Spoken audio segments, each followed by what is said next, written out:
check these two dudes out, right? We know this freak show.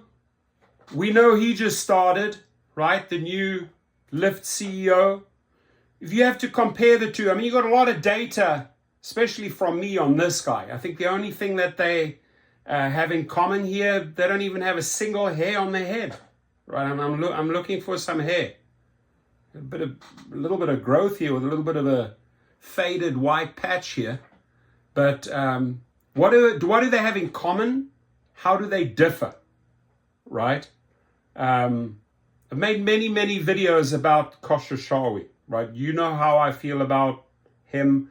I know from you, the drivers, hundreds of thousands of drivers around the world, millions, right, that have commented, emailed, texted, commented in other people's videos, and I don't think they like him. I carefully say he's America's most hated CEO, right? He just walks over bodies. He doesn't care.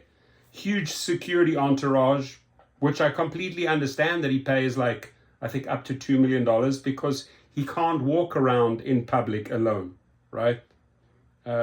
People are after him. Believe me, they are. Right? I've read the comments, right?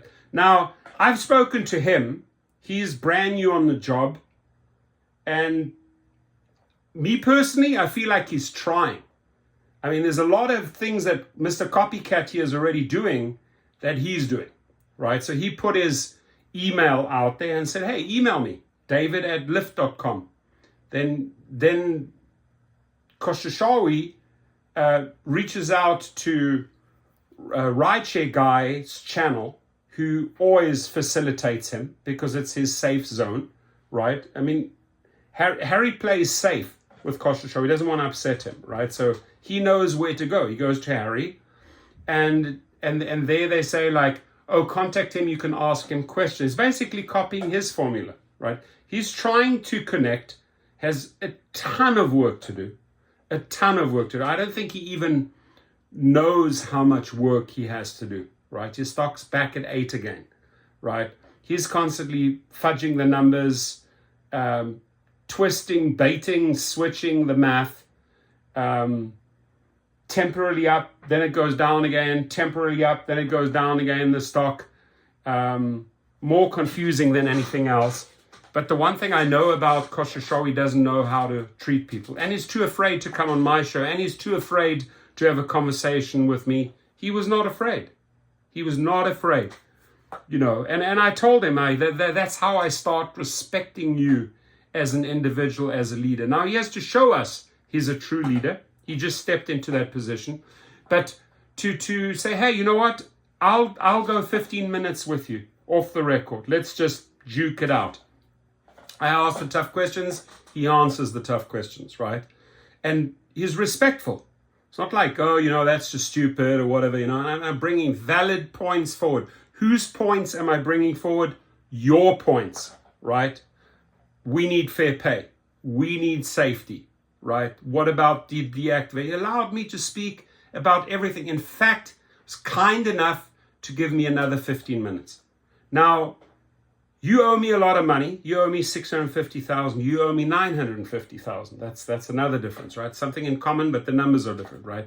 I want to work with you because you have shown you want to work with us, right? I want to help make Lyft better. I'm not saying I will make Lyft better. I think it's a team effort and he needs a couple of generals. I also suggested in that phone call to him, I suggested hiring Sergio, right? Because I think Sergio knows how to connect with drivers. He does not know how to connect with drivers. He does not know how to speak to drivers. He's afraid to meet with drivers. This guy could go out in the street and meet with any driver. You know, he doesn't need security. So I want to hear from you. I mean, you've heard me babble and attack and slap and fight, right? I mean, you guys know, you know me, right? God, just, you can see where the gun's pointing, right? You know me. And I have been very direct with these individuals. Yeah, making a lot of noise down there. And I'm not afraid of this fool. You see, I think a lot of people are just too afraid to speak out. I think a lot of YouTube channels are too afraid to call him out, right? Or call him out. So their leadership styles, I mean, he comes from Amazon, he's worked with Bezos, he's worked with Microsoft. I would say he has a longer track record. He comes from Expedia. But the bottom line is, ladies and gentlemen, if you compare the two, based on what you know about the two, how do you think this plays out? How do you see this playing out, my friends, right? Which one of these two wins the race? You decide. And please leave me your comments, because I appreciate them. I enjoy reading them. And your suggestions, your input, believe me, he already said it. I read your comments. I read what the people say. I have replied to the emails. You haven't replied one single email. You are too afraid to come onto this show, right? You need to grow some balls. He might have some balls. We don't know, right? So, ladies and gentlemen, I need your feedback.